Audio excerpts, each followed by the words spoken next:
Hey guys, today we've got another how-to guide, and its topic is a lot more specific than what you're used to seeing on my guides. Because today, instead of just doing the build for the guide, I'll be using my other series, Skylines Canada, as the canvas for this guide. I've built the area around the train station already, but I haven't detailed the platforms or the exteriors. And today, I'll be showing you how to detail these areas realistically.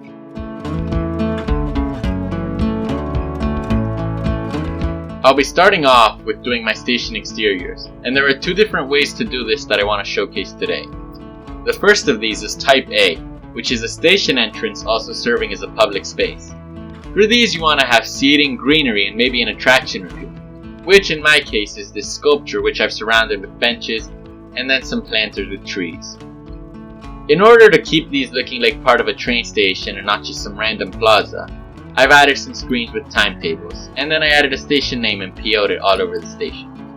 Type A is definitely more pedestrianized than the alternative, and while this is somewhat more inefficient, it also does help with transfers and transport usage as well. Now I've gone and I've added some tiles here, and I'll cover the whole area with them. And while turning them into POs helps you with the prop limit, the process does remain time consuming.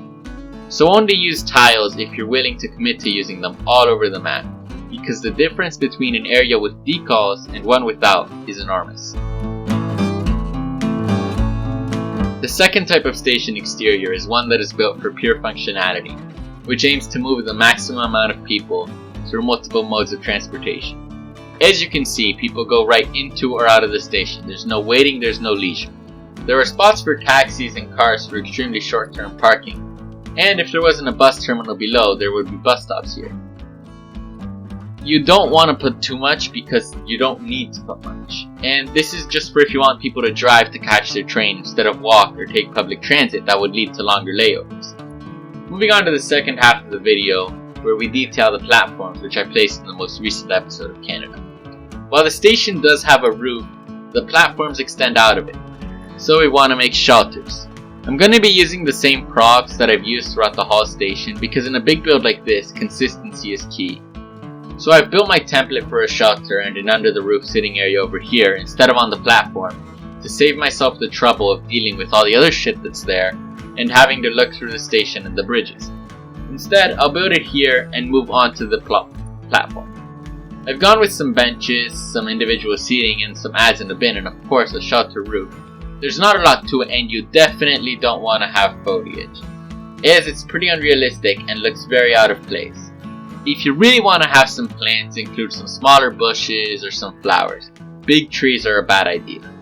Now that I've moved my templates to the platform, you shouldn't be afraid to make adjustments like I've done here. Especially important for realism is to leave enough space that people can walk around your props without dying.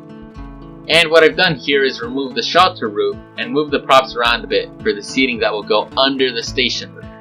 And then I've used the cinematic camera extended mod to change the FOV and basically make this look like a high-res SimCity. And this also lets me see how well I'm centering things and be able to bypass awkward viewing angles. What I'm doing next is using procedural object and its text customization feature to create some platform numbering. Numbering your platforms is really easy. Just pick one side and count away from it, and then when you do the other side, make sure you aren't doing it backward. To start off, I covered the X with a white rectangle, and if you do this, you've just got to be sure that when you move your text, you've locked the rectangle's position, because believe me, putting that rectangle back in its place is an enormous hassle. I ended up going with just the number instead of the P for platform because it's pretty easy to tell that it's already on a platform. And these numberings are a lot of work, but they're always worth it for the realism and the look and the sense of accomplishment.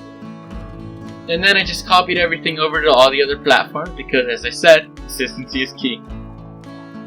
That's all for today. As I said, very short video, very to the point.